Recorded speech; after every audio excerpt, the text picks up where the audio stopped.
Welcome to Lucia's Money Moments, where you'll discover insider secrets on how to save time, energy, and money when buying, selling, refinancing, renovating, and maintaining your home.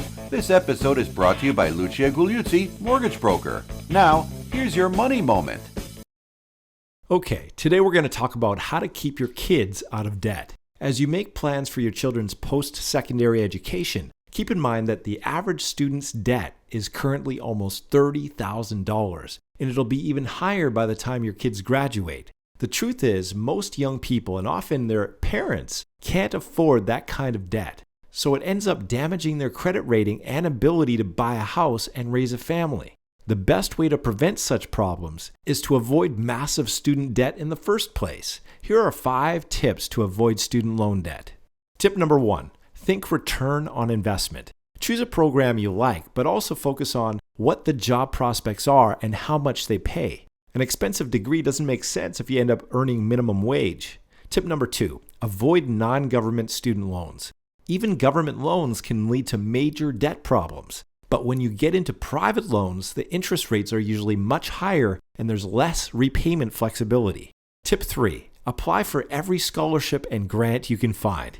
Even if your marks weren't fabulous and your parents aren't poor, you may still qualify for aid. Some scholarships are based on volunteerism, community interest, non-academic skills, etc.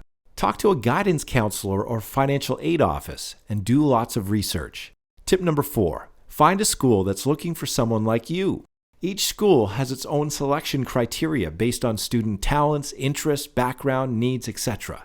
Finding the one school that really wants you can result in reduced fees, scholarships, and other perks. But be sure to discuss all this with the school before you enroll. That puts you in a much stronger negotiating position.